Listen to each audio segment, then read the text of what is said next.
Hello, ladies and gentlemen. Welcome to the Men's Chapter House. So, as we get into this one, this is definitely going to be like a playful role. We are not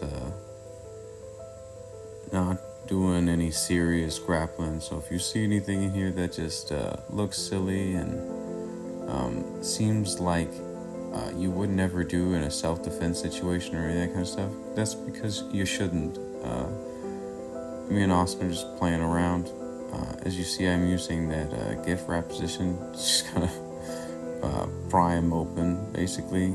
Austin really likes to stay on the bottom position. Here I'm saying that you can bow and arrow choke somebody in no-gi.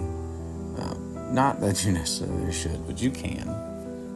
Anytime that you can cross someone's arm and basically just kind of control them from being able to leave you and then being able to pry their back, you can do that.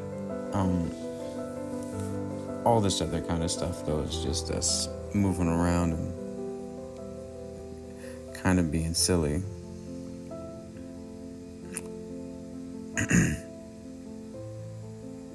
And here he's working into that honey hole slash any kind of the leg lock ashi positions, I believe. I don't know. Oh, no, he doesn't go.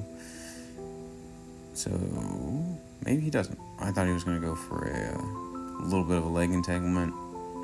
I said, okay, let's do it. I am notorious for toe holding Austin and just being silly and always chasing the toe holes with him.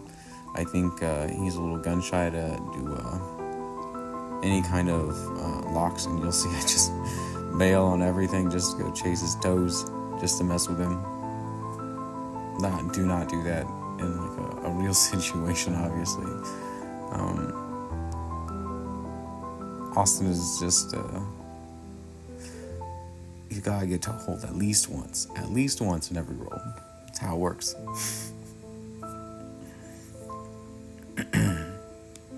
I'm not entirely sure what he's trying to do. I think he's trying to do almost like a calf slicer and then feed it into a lock. However, I think his foot position's a little off, and then I used the move of the day was a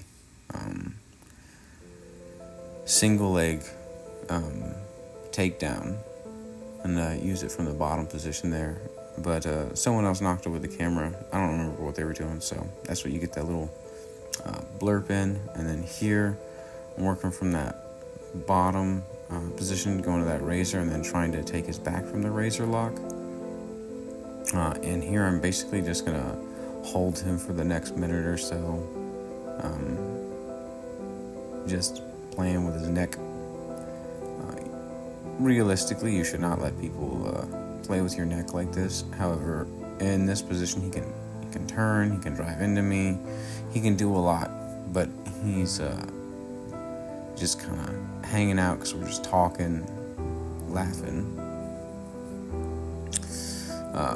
Once you start developing close relationships with people, rolling becomes less about like submitting each other and more about just spending time with each other, if that makes sense. Some of your best friends and stuff like that you will get from jiu-jitsu, and you can see he's thinking, I was like, do I tap, do I not? Obviously he's not talking a whole lot right here, but here we're explaining that I'm telling him that there's a whole bunch of different avenues right here that he could go, and that the choke can come from a whole bunch of different angles like this. However, it's not like a solidified position. Most of like the rear naked style chokes, you have to be able to basically prevent their head from being able to go a direction.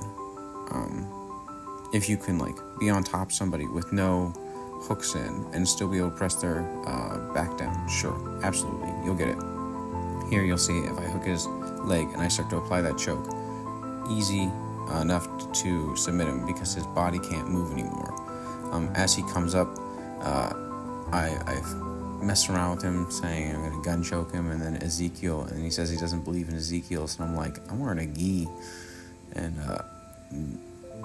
unfortunately Ezekiel chokes with gis, they get a little bit tighter than an Ezekiel and no gi there's a lot more leverage you can apply.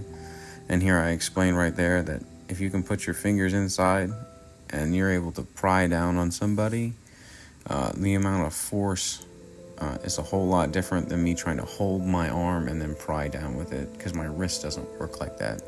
But the fulcrum of that fabric changes a whole lot.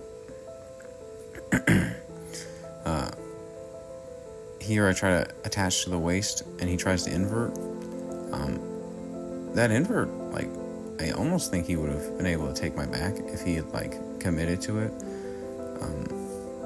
Or at least caused a pretty decent scramble. I can't really see where our bodies were headed. And that one was just a headlock, or any kind of front headlock. So I'm pretty sure it was a guillotine, but it could have been a darce. I don't know if it was a darce. It would depend on the angle. But again, I couldn't see the bodies.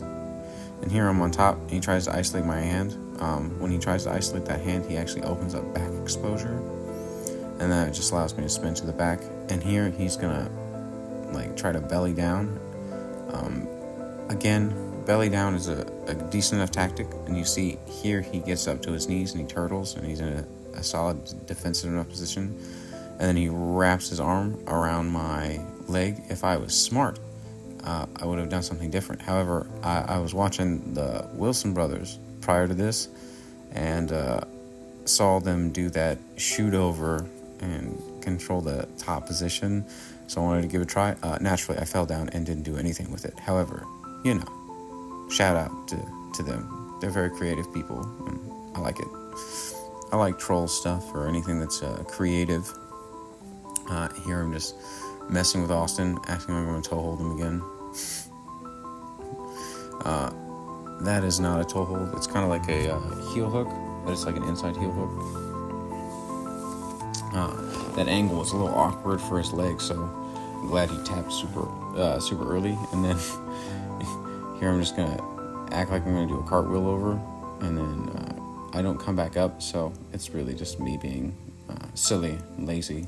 If I came back up, sure, wouldn't have been a terrible idea. But as you see, I attach to the head, and then from the head I go into that 100% sweep. I believe that the front headlock position is a very superior position to mini. However, if used incorrectly, it puts you in a lot of danger for other things. If I can grab your head, typically you can grab mine, and if your hip positions are better or any of that kind of stuff, you'll typically win that engagement. Here we're kind of just like laying out on this. I have some shoulder or like cross pressure, and my gi is apparently getting in the way from him seeing what's going on.